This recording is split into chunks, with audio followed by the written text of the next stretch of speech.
Let's return to This Week in America. Here's your host, Rick Bratton. Welcome back, everybody. Coast to Coast, This Week in America. Mickarl D. Thomas Sr. chronicles the challenges he's overcome in a prophet's journey through midnight. And an asthmatic child, he lost two brothers before being born and was left to wonder why he was spared. While he grew up with loving parents and siblings, his father was illiterate.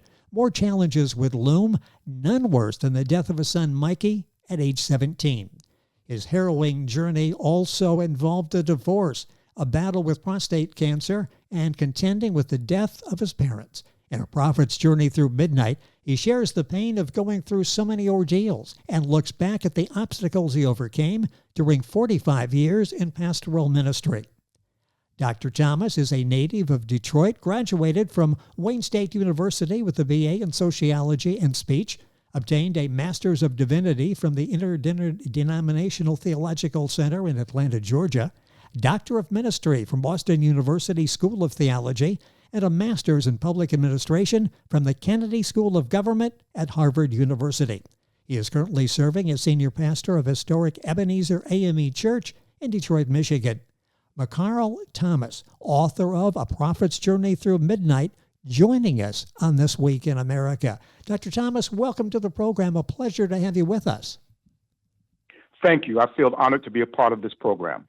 What a remarkable job you've done with this book, a book where you share your life in order to help others, and the reviews have been excellent for the book, A Prophet's Journey Through Midnight. What was the impetus in writing this book? What motivated you to sit down and to write your story? Well, when I lost my son on June the 14th of 1997, there were a number of persons who would call me. They would express their sympathy. They would say, "I'm praying for you." But so many of those statements were so empty, and I was hurting and just about gone. A couple of friends had made referrals in terms of a psychiatrist or a psychologist. But I said to myself, my God, I do not want anybody else to have to go through what I've gone through and to feel as if they're left in a vacuum by themselves. And maybe if I can share my story and try to let people know how a faith in God and walking by faith, even when you could not walk by sight, had mobilized me and allowed me to make it when I did not think I would survive. Maybe it would encourage and help someone else on that same journey in the future. And so that's the reason I started chronicling my experiences, and it led me to write the book. The book, as I say, is touching so many people. You'll find the book available wherever books are sold. Links on our website, thisweekinamerica.us. The title of the book, A Prophet's Journey Through Midnight by Mickarl D. Thomas, Sr. The book available, as I say, wherever books are sold. Dr. Thomas's website is seeinglightthroughthecracks.com. All of that information on our website. You can click on directly to Dr. Thomas's website, order the book there as well, or order the book from wherever books are sold. What's your emotional journey like at this time? You went through so many different situations. It's tough for some people to think, I will ever come out of these. What's the journey like for you now? I have good days and I have challenging days. But when I reflect on how far I believe that my faith in God has brought me, I know that God has never declared bankruptcy. He's never gone out of business, and he can still give me the strength and the courage to go on. You have to be realistic and realize that there will be some days where you will have some mild depression. You have to learn how to space your time. And what I've learned how to do is to do so much. And when I feel that I'm at the end of the rope for that day, I just have to pause and continue with what I need to do the next day. By the grace of God, I went through renal failure, but it was on August the 29th of last year, 2023, I believe it was, 2024, I was able to get a new kidney. So that was another blessing that yes. God provided me with. So I'm just rejoicing and thanking, because if it had not been for him, I could not have made it. Talk about the immediate family structure at this time in your life, and talk about your health as well. It sounds like you're bouncing back very well and doing exceptionally. Yes, well, I'm fortunate to have a good wife. We have a blended family. We all get along quite well. My wife is active in the church. She's over our communication ministry, and that came about during the pandemic. We had an audio ministry. We were not live streaming or doing anything. And it just so happened that there was a young man in the church on the trustee board, and he had been a part of the audio ministry, and he had just gotten a new camera that he ordered, not thinking that it would be used to start our whole live stream broadcasting. And so it grew. People donated. Now we have a complete communication lab. That's going well. And then by the grace of God, right at 9 years ago, we were able to get a home in Detroit. And there was a very, very dear friend, O'Neill D. Swanson, of the O'Neill D. Swanson Funeral Home, who helped to guide me in that process. And then a very close friend of mine, Dr. Garfield Johnson, who has made his transition, his wife, Shirley, who was the managing partner of a major hotel here, helped me. And then I had the support, like I said, of my wife, of our children combined, and thanks be to God, of my nieces, my nephew. I had 2 sisters. And so because of that close family, and we've always been close, and I found that to be encouraging. And I love music. I was a drummer, and that was a battle for me because I was torn between trying to be a professional drummer or accepting my call to ministry. So because I love music so much, and my wife had a good girlfriend. She's married to the late Clark Terry, and Clark Terry, a very great jazz musician. Oh, yes. We became close friends. He even played at my son's funeral, and I've gone to be at his home, and we were just the best of friends. And then throughout my life, I just started reflecting. Ralph David Abernathy was like a blood brother of mine, and his wife, Juanita, when she was alive, they had me to preach his funeral on Monday night, and E.V. Hill preached that Monday. I preached that Sunday night. E.V. Hill preached that Monday. So I've had a lot of great experiences in the midst of my challenges. The last challenge I had, I was on dialysis for 5 years, 7 months, and 3 weeks, and that was a monster. It was the first Sunday of January 2018 that my kidneys just gave way. And because I had been a prostate cancer survivor, there was some pessimism on the part of some medical people as to whether or not I would ever get a kidney or bounce back. But I never lost my faith. And so then, fortunately, the Beaumont Hospital in Royal Oak, they saved my life. And I'm grateful to God. So that's another example of being able to make it no matter what you're going through. So if you think you've got problems, you read this book by Dr. Thomas and you realize all that he has gone through and where he is today with the passion still strong and doing what he's doing and helping people. The book Prophet's Journey Through Midnight by Mickarl D. Thomas. That's Mickarl Thomas. Dr. Thomas's website is seeinglightthroughthecracks.com. ProIslePublishing.com is the publisher. Book available there, Amazon, Barnes & Noble, all of the usual places. Let's talk about probably the worst thing that has ever happened in your life, and that is losing your son, Mikey. Talk about the relationship that you had with him and how, if you were ever able to come to terms with a 17-year-old, your son, dying. Well, first of all, I have to be honest. My son was in his friend's car, was driving, speeding. He lost control and hit a wall, and he died. As painful as that is, I have to accept the reality that my son made a mistake. It just so happened that that mistake was terminal. It was final.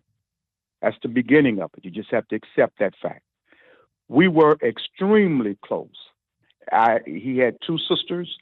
I was close with all 3 of my children, but my son, we would go places together.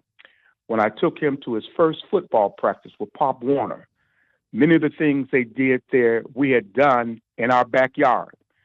Go out for like 5 yards and make a cut, and I would throw the ball to him. We would exercise together and do all of that. On Sunday, when he was a little fellow, when church was over, and I would recess out, getting ready to greet the people, he would run down the aisle and jump up in my arms. He was my buddy, my road dog. I was the father now. It wasn't a buddy-buddy relationship. I still was a father and a disciplinarian. So when it happened, June the 14th, early in the morning, It knocked me out. I never thought I would come back. I'd even picked up an exercise machine and thrown through the window, and I was just getting ready to jump. I lost it. And my wife grabbed me. And what happened, I was losing weight. I was just in turmoil 24/7. But I never stopped praying. My mother, my father prayed for me. And I had a good relationship with my father, but not a great relationship. And one of the prayers that I had was that, Lord, if you would just bless me with a son, I want to be able to have the kind of relationship with my son that I wished I had with my father. And at the age of 6, I found out, my father told me, that he could not read nor write. He was a functional illiterate. We believe now that he was dyslexic. But born in 1920 in Montgomery County, Alabama, that was not a common diagnosis. So when I learned to read, I did not learn to read for comprehension, but my pronunciation and enunciation was above average because I would have to cover for my father. He was in the Baptist church, my mother was in the Methodist church, but when he would come with me to a father and son evening, and one of the senior men might come and say, Mr. Thomas, we would like for you to read the scripture. I have to say, oh, my father forgot his glasses. He left them at home. But I'll read for him. So I wasn't reading because I was trying to acquire knowledge at that time. Now I do that. Yes. But I had to insulate myself from my friends and others because I didn't want them to know that my father could not read. But he always had a job. Basically, he was a truck driver. He was a very excellent provider. But that was just a void. And that was the first real pain I've experienced in life. At 6 years of age, I'd come home with a permission slip that needed to be signed by a parent for me to go on a trip. And every time I would come home with a slip like that, my father would say, well, let your mother sign it. So I said, Dad, you were home before Mama. Why can't you sign it? And that's when he told me. I can remember the house, 7424 Oakland. I can remember the chair. I can remember being on my knees in front of my father. And when he said, son, your dad cannot read nor write. And a portion of my heart just leaped from me. And from that point on, I had to learn how to cope with challenges. And I've been a chronic asthmatic, diagnosed when I was 9 months old. So there were a number of things that happened to me. But by the grace of God, I'm here. It's such a powerful story, and it comes to life in Dr. Thomas's book, A Prophet's Journey Through Midnight by Mickarl D. Thomas. That's Mickarl, book available wherever books are sold. Did you continue pastoring during this midnight journey? And if so, how difficult was that to continue pastoring? It was difficult, but it was going to be more disastrous and difficult if I did nothing. Yes. And just stayed at home. My mother, I never will forget this, the first anniversary of my son's death, I called my mother that evening because we would talk quite a bit. But she hadn't called me that day. And I said, Mom, what's up? Don't you know what day it is? She said, yes, son, but I'm not going to support your pity party. You have to keep pushing and keep trusting. And that one statement gave me the gusto that I needed. And so I went on. I dealt with funerals. I dealt with counseling. But because of me being transparent about my experiences, I was able to give some hope and help parishioners. And I just feel it's part of what life is meant for me. But as the recording artist Curtis Mayfield, you have to keep on pushing. And I would think going through what you went through and people being aware of the suffering that you had in your life gave you certainly more credibility as a pastor in leading them. It's not someone whose life has been virtually without conflict, without disappointments, without loss. Trying to tell them something, you actually experienced that. That had to make you a better pastor, didn't it? Yeah, there's no doubt about it. I mean, you reflect on courses in pastoral counseling. I went through a course here as a pastoral care specialist. But then when I sit down and talk to people now, it's not what I read or what I heard, Yes. it's what I know. And I've had persons to call me who have dealt with prostate cancer. I've had persons to communicate with me who lost a child as well. And from talking to me and knowing that I've been down that road, it made a difference. You know, you've heard the old saying, never criticize an Indian until you walked a mile in his moccasin. Yes. Well, they knew that I have walked more than a mile. And so I've been able to help some people, and I'm grateful to God for that.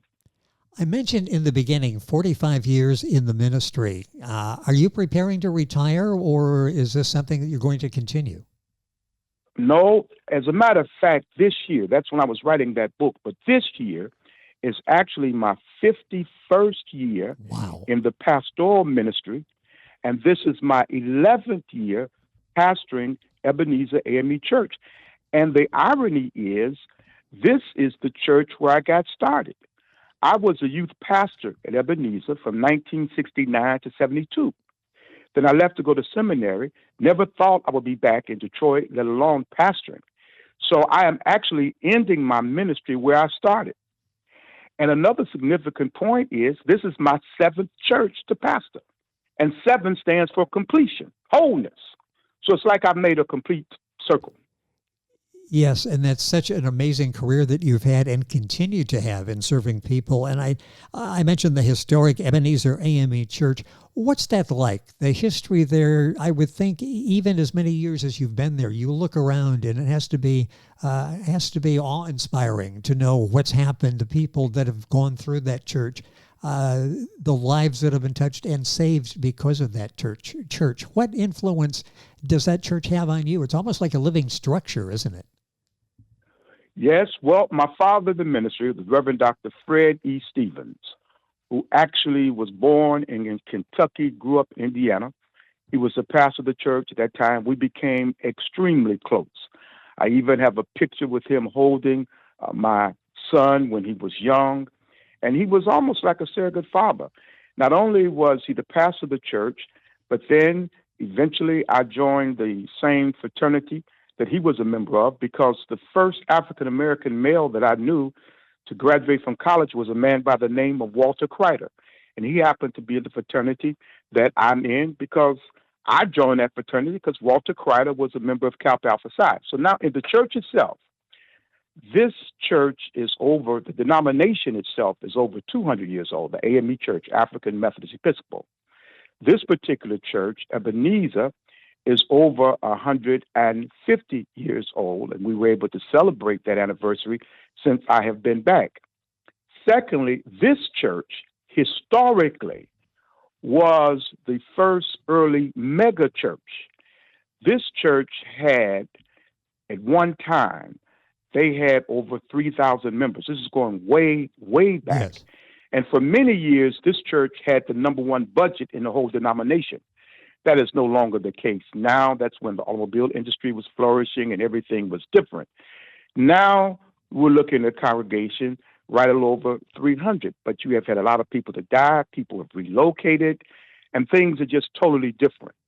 But this church has meant the world to me, and I just feel honored to have started my ministry and be able to end it here. Our guest on the program is Dr. Mickarl D. Thomas Sr. That's M-I-C-K-A-R-L. The book is A Prophet's Journey Through Midnight, book available wherever books are sold. His website is seeinglightthroughcracks.com. The book, of course, available at Amazon. Links on our website, thisweekinamerica.us. A few minutes left in the program. With all that you've dealt with, you have dealt with the people that you've counseled in your church, the problems they've dealt with over the years. What's the correlation between mental and physical health? There is a direct correlation. I'm reading now a book that my wife gave me in 1999. I just didn't read it, but it's God, the Evidence. It's written by Patrick Graham. There is a direct correlation. Whenever you have a traumatic experience or shock to the body, it affects you physically and mentally. There was no history in my family of prostate cancer. It was after the death of my son. As an infant, I had eczema, but then I developed a little small trace of psoriasis. After my son died, psoriasis took over my whole body. And it was when I was in the office of a dermatologist in Philadelphia. He said, I'm not going to touch you. He happened to be a frat brother. He gave me a business card of a psychologist, and I had gone to see a couple of others, and we just could not connect. But it was from that card and my fraternity brothers, the dermatologists, getting me in contact with that psychologist that started me on my road. Eventually, I left Philadelphia, and I was in Chicago for right at 12 years, and I was able to find a good therapist there. But there's a direct correlation between your physical and your mental health. And that's the reason I believe so wholeheartedly, just as you had the theologian Gutmann, who talked about demythologizing Scripture. My philosophy is that we must destigmatize mental health. Just if you have a toothache, you go to the dentist. If your foot hurts, you see a podiatrist. When you are depressed, when you're frustrated, go and get professional help. It's absolutely necessary. And so often, and maybe we're breaking that barrier down, it's almost a sign of weakness if you admit to not be able to deal with everything. And with your background, what you've gone through, and the powerful words that you express in your book, A Prophet's Journey Through Midnight, it's something we all need to face. It's a fact of life. And I love the answer on that, the correlation between mental and physical health, and the fact that physically you got better when you had the mental health that more under control. A minute or so left. How do you, I'm so interested in this, faith and religion. How do you view faith and religion in coping with challenges in life? It obviously got you through multiple difficult situations. How do you view the relationship, faith and religion, in getting you through the tough times? You have to believe that there is a superior, a supreme, a great, or an awesome power source. You have to believe that you are not going to stay in the predicament or situation you're in. I remember as a young teenager, I was with a friend of mine, and these two older fellows wanted to fight. And one, I believe, had a knife. And my friend, his sister was there. And I said to my friend's sister, go get my father, go get my father. She ran home, and about 3 minutes later, my father running down the street. And these two gentlemen who wanted to pick a fight looked and saw my father, and they took off. But I had confidence that if my daddy get here, I'll be okay. Well, that's the same kind of belief I have in my Heavenly Father. I'm struggling, I'm hurting, I'm down. But if I call upon him, just like my father came to help my friend and myself when we were getting ready to be attacked by these two older fellows, God will do the same thing. Be still and know that I am God. And then we have to also remember, God is our refuge and strength. It's a faith journey, but you have to have it, because if you believe that everything is contingent upon you as an individual, and you know that you're weak, you're a finite creature, then you'll lose hope. But when you know there's a greater power somewhere, you might define it in different ways, but you have hope and you believe in that will give you the courage to go on.